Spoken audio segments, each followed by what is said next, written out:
자, 여러분, 이 기사 보신 적 있으신가요? 미국 식품의약국 FDA에서 프로페시아의 부작용 목록에 자살적 사고와 행동을 추가할 것을 명령했습니다.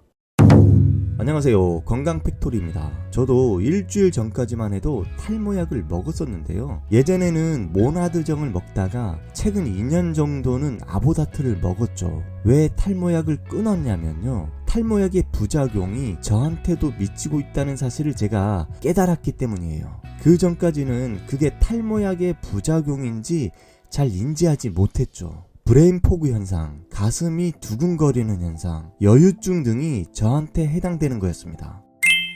자, 여러분, 이 기사 보신 적 있으신가요? 미국 식품의약국 FDA에서 프로페시아의 부작용 목록에 자살적 사고와 행동을 추가할 것을 명령했습니다. 이건 우리나라 프로페시아 복용주의 사항인데요. 제가 읽어드릴게요.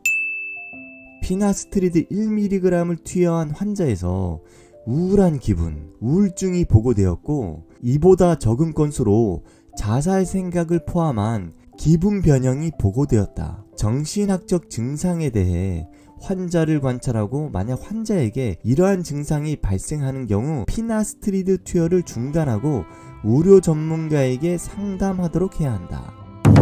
자, 우울증 환자는 절대 먹지 말아야 할 탈모약이 있는데요. 프로페시아, 모나드정, 바로피나, 베아리모, 알로시아, 피나테드, 미노페시아 등입니다. 전부 피나스트리드 계열의 탈모약입니다. 오늘은 FDA에서 왜 탈모약에 대해서 자살 문구를 넣도록 했는지 설명드리겠고요. 탈모약의 부작용에 대해서 싸그리 정리해드릴게요. 이 영상 끝까지 보시고 나면 내가 지금 탈모약을 먹어야 할지 말아야 할지 확실히 알 수 있게 설명드릴게요. 미국 FDA에서 왜 피나스트리드 계열의 탈모약에 대해서 자살 위험 경고 문구를 넣도록 제조사에게 요구했냐면요, 미국 로이터에서 기사를 내버린 겁니다. 2009년에 회사 내부적으로 프로페시아 복용 후 자살 생각 등의 부작용 사례를 200건 이상 확인했다고 해요. 그런데 이게 사례가 적다고 구체적이지 않다는 이유로 그냥 넘겨버렸던 건데요. 더 웃긴 건 미국 식품의약국 FDA에서는 2011년부터 프로페시아나 그 복제약을 먹은 뒤 700명 이상이 극단적 선택을 고려했고, 이 중에서 100명이 실제로 극단적 선택을 한 것을 보고받았는데도 아무런 조치를 하지 않았다고 해요. 2011년 이전에도 14년간 관련 보고를 34건을 보고받았는데 이 중에 10명이 극단적 선택을 했다고 합니다. 이래버리니까 FDA에서 자살 경고 문구를 명시하라고 제조사한테 요구한 겁니다. 다른 나라에서는 이미 피나스테리드 계열의 우울감, 자살 생각 경고 문구를 넣고 있고요. 우리나라도 2017년부터 우울증 및 자살 생각을 포함한 기분 변형이 보고됐다는 문구를 삽입하고 있어요. 그래서 먹으라는 거냐 먹지 말라는 거냐 이거죠. 만약 지금 우울증 증상이 있다면 당연히 먹지 말아야 합니다. 그런데 지금 약을 먹고 있는데 우울증 증상이 없다면 계속 먹어도 상관없습니다. 드시려고 계획을 세운 분이시라면 먹어도 상관없습니다. 먹다가 우울한 기분이 들면 일단 중단하고 의사나 약사와 상의해야 합니다. 여러분, 이 기사 보신 적 있으신가요? 방송인 이휘재 씨가 아내인 문정원 씨를 여자로 안 보인다고 말했다고 합니다. 약을 먹고 2달이 지났는데 여자로 안 보였다고 합니다. 본인 스스로 이건 아니라고 생각했고 부작용 때문에 탈모약 끊고 곧바로 모발 이식을 결심했다고 하네요. 이분은 누구냐면요, 대한민국 성의학자로 꼽히는 강동우 성의학 클리닉 원장입니다. 이분이 뭐라고 했냐면요, 호르몬은 함부로 건드리면 큰 대가를 치르게 됩니다. 미국 식품의약국 FDA에서도 처음 출시할 때 없었던 탈모약을 끊어도 부작용으로 생긴 성기능 장애가 회복되지 않을 수 있다는 내용을 추가했습니다. 그만큼 주의가 필요합니다. DHT 때문에 탈모가 생기는 건데요. 그런데 DHT는 탈모만 일으키는 물질이 아니라 2차 성징, 성기능에 중요한 역할을 합니다. 남성 호르몬의 여러 항체 중 하나인 셈인데 이 호르몬 간 균형을 깨버리면 문제가 생길 수 있습니다. 만약 이들이 복용을 중단하면 성기능이 다시 돌아올 수 있다고 여기지만 저절로 돌아오지 않는 경우도 많습니다. 성기능도 어디까지나 기능인 만큼 실패 후 또 실패하면 어쩌나 하는 수행 불안이 기능장애를 더 악화합니다. 모든 사람이 탈모 치료제를 먹는다고 발기부전이 생기지는 않지만 10% 정도는 주의해야 합니다. 조루, 발기저하 등 성기능이 안 좋거나 중년 이상의 연령으로 성기능이 떨어질 수 있거나 탈모약 복용 후 성기능이 안 좋아진 경우 등은 복용하지 않는 게 좋습니다.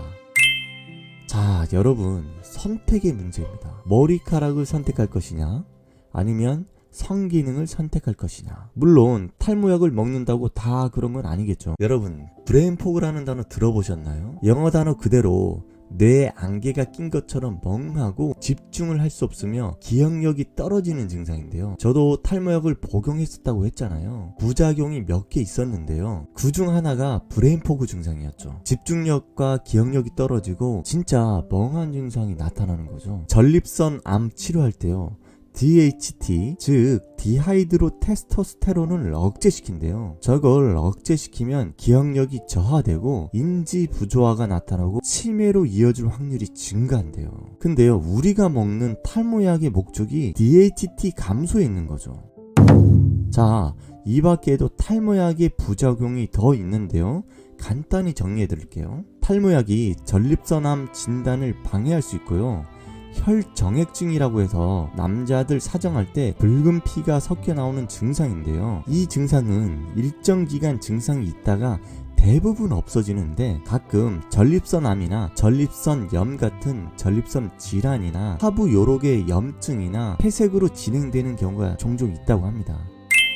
자, 다음은 여유증인데요. 가슴이 커지는 현상인데요. 탈모 약물인 피나스트레이드를 복용하면 일시적으로 호르몬 불균형이 나타나 그게 원인이라고 합니다. 남자들 같은 경우 여름에 가슴이 이렇게 좀 나오면 이상하겠죠? 최근 여성 탈모도 늘어나고 있다고 하는데요. 그래서 여성분들이 탈모약을 찾는 경우도 많다고 합니다. 그런데 여성들이라면 좀 더 탈모약에 주의해야 한다고 합니다. 그 이유는요, 다모증이 생겨서 머리털보다 콧수염이나 구렛나루, 턱수염이 더 많이 난다는 분들도 있다고 하고요. 저혈압 때문에요, 두통이나 무기력증, 실신 증상이 나타날 수 있다고 합니다. 기형아 우려도 있어서 임신을 준비하는 여성에게는 금기 약물이라고 합니다. 탈모약에 그 부서지거나 깨진 조각을 만지기만 해도요, 태아한테는 위험할 수 있다고 합니다. 자, 이제까지 탈모약의 부작용에 대해서 설명드렸는데요. 탈모약을 먹어야 하는가 말아야 하는가에 대해서 고민이 많으실 겁니다. 저도 오랫동안 먹어봤던 사람으로서 말씀드리면요, 탈모약의 효과는 분명히 있습니다. 머리카락이 빠지는 걸 방지해줍니다. 이건 팩트입니다. 부작용도 극소수 사람에게만 나타납니다. 안타깝게 저는 그 극소수에 포함된 거죠. 현재 탈모가 진행되고 위 탈모 부작용에 포함되지 않는 분이라면 일단 드셔보시는 걸 추천드립니다. 드시면서 부작용이 나타나면 그때 끊어도 된다고 생각됩니다. 자, 오늘 내용을 정리해 드릴게요. 탈모약 부작용은 상당히 많지만 그 중에 대표적인 부작용을 말씀드리면요, 첫 번째, 우울증이 있다면 복용해서는 안 된다. 두 번째, 성기능 부작용이 나타날 수 있다. 세 번째, 뇌 안개, 브레인포그 증상이 나타날 수 있다. 네 번째, 전립선암 진단을 방해할 수 있다. 다섯 번째, 혈정액증 증상이 나타날 수 있다. 여섯 번째, 가슴이 커질 수 있다. 일곱 번째, 여성들 부작용으로 다모증, 저혈압, 기형아 출산 부작용이 나타날 수 있다. 자, 여러분, 부작용이 나타나는 사람의 비율은 극소수입니다. 위 부작용을 겪지 않는 분이라면 먹어도 됩니다. 오늘은 탈모약의 부작용에 대해서 알아보았는데 두피 건강 잘 유지해서 건강한 모발을 유지하시길 바라겠습니다. 구독, 좋아요, 알림 버튼 꾹 눌러서 건강 정보 계속 받아보세요. 다음에도 더 건강한 내용의 영상으로 찾아뵙겠습니다. 감사합니다.